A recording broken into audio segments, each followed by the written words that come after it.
Metal Gear fans are some of the most passionate people in the world in my experience, and one way they like to express that passion is through artwork and remakes. For remakes in particular, we have seen a number of attempts at full remakes of games like the original Metal Gear or Metal Gear Solid, before they were unfortunately taken down by Konami. One fan even attempted to put together a rather faithful recreation of PT on PC, but that project ultimately had to be cancelled as well. So yeah, as far as full-on game remakes are concerned, the safest bet is that any attempts will eventually result in termination, but that hasn't stopped fans from making some really fun visual recreations of some of the game's most iconic scenes. Chief among them is a man going by the name of Erasmus Brosdeau, who is not only a Metal Gear fan, but also a veteran in the games industry who worked as art director for titles like Crysis, Rise, and Star Citizen.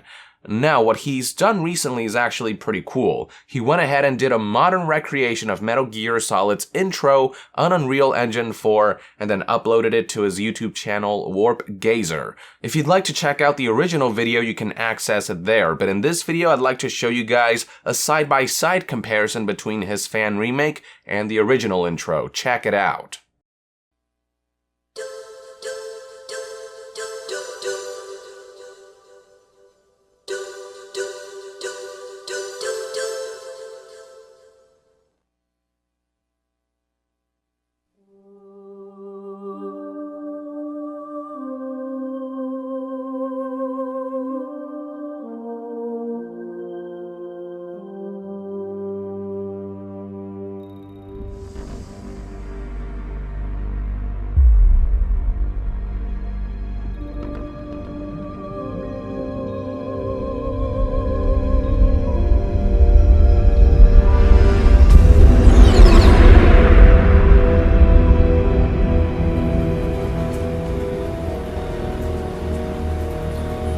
Nuclear weapons disposal facility on Shadow Moses Island in Alaska's Fox Archipelago was attacked and captured by next-generation special forces, being led by members of Foxhound. They're demanding that the government turn over the remains of Big Boss, and they say that if their demands are not met within 24 hours, they'll launch a nuclear weapon. You'll have two mission objectives. First, you're to rescue DARPA Chief Donald Anderson and the President of Armstech, Kenneth Baker. Both are being held as hostages. Secondly, you're to investigate whether or not the terrorists have the ability to make a nuclear strike and stop them if they do. What's the insertion method? We'll approach the disposal facility by sub. And then? We'll launch a one-man SDV. After the SDV gets as close as it can, dispose of it. From there on, you'll have to swim.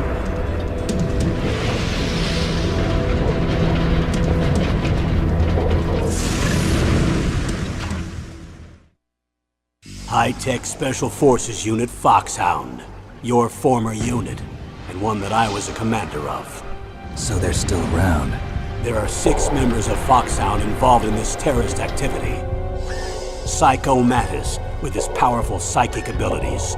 Sniper Wolf, a beautiful and deadly sharpshooter.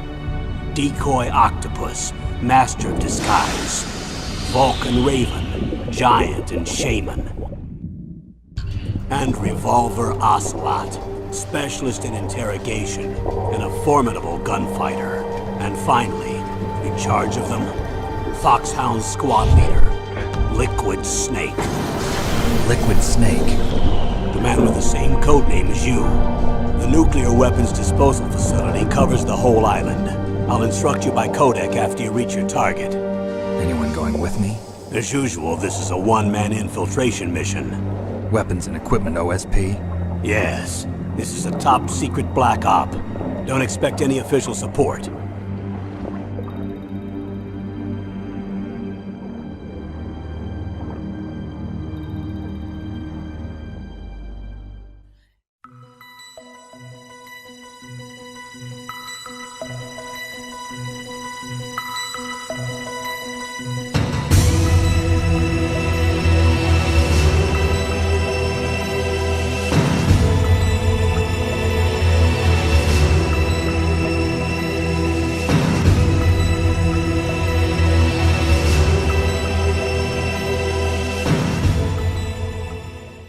pretty badass if I do say so myself. Really makes me crave for a remake of some of the older titles. Then again, Metal Gear Solid already underwent a remake with GameCube's The Twin Snakes, so perhaps it's more appropriate that other entries in the series receive this kind of treatment.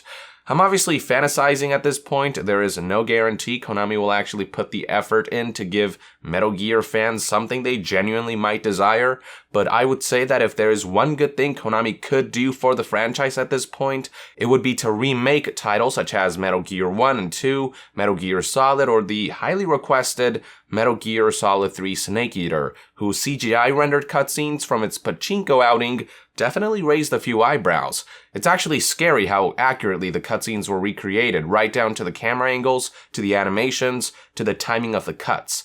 And the reason I'm so fixated on remakes rather than new entries is because, well, we have seen what happens when Konami helms new entries of beloved franchises after their original creators and directors left or were ousted.